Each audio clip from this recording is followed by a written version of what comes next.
Kelompok 4. Menuk Safitri, Wartini, Syarifah Darmiati, Muhtar Hadid Melur.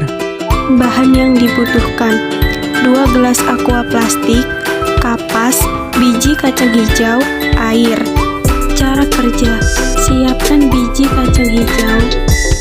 2 gelas aqua plastik disiapkan dan di dalamnya diberi kapas. Setelah memasukkan kapas ke dalam gelas plastik, kemudian biji kacang hijau diletakkan di dalam 2 gelas aqua. Masing-masing gelas berisi 10 biji kacang hijau.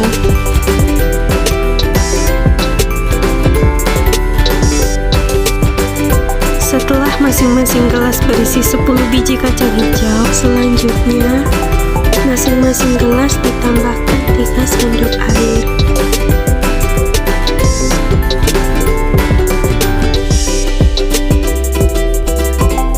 Kemudian letakkan gelas aqua yang berlabel terang di tempat yang terang atau mendapat cahaya matahari seperti di samping jendela atau di halaman rumah. Dan letakkan gelas aqua yang berlabel gelap di tempat yang gelap seperti di dalam kardus atau di kolong tempat tidur.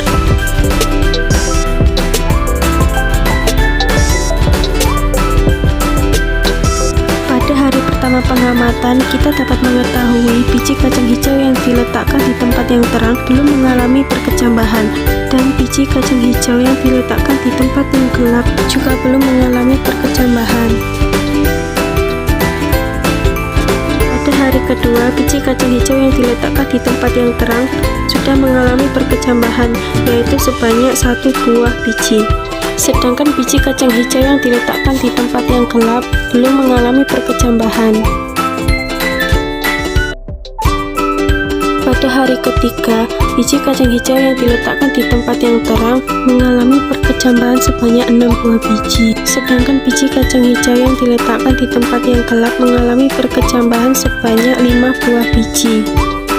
Namun yang membedakannya adalah panjang radikula biji kecambah kacang hijau lebih panjang di tempat gelap daripada yang di tempat terang. Pada hari keempat, biji kacang hijau yang diletakkan di tempat yang terang mengalami perkecambahan sebanyak 6 buah biji. Sedangkan biji kacang hijau yang diletakkan di tempat yang gelap mengalami perkecambahan sebanyak 7 buah biji. Namun yang membedakannya adalah panjang radikula biji kecambah kacang hijau lebih panjang di tempat gelap daripada yang di tempat terang. Pada hari kelima, biji kacang hijau yang diletakkan di tempat yang terang mengalami perkecambahan sebanyak 7 buah biji. Sedangkan biji kacang hijau yang diletakkan di tempat yang gelap mengalami perkecambahan sebanyak 7 buah biji. Namun yang membedakannya adalah panjang radikula biji kecambah kacang hijau lebih panjang di tempat yang gelap daripada di tempat yang terang. Pada hari ke-6, biji kacang hijau yang diletakkan di tempat yang terang mengalami perkecambahan sebanyak 7 buah biji. Sedangkan biji kacang hijau yang diletakkan di tempat yang gelap mengalami perkecambahan sebanyak 7 buah biji.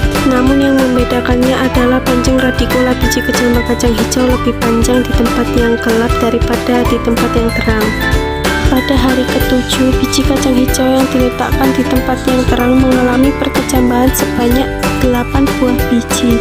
Sedangkan biji kacang hijau yang diletakkan di tempat yang gelap mengalami perkecambahan sebanyak 8 buah biji. Namun yang membedakannya adalah panjang radikula biji kecambah kacang hijau lebih panjang di tempat yang gelap daripada di tempat yang terang.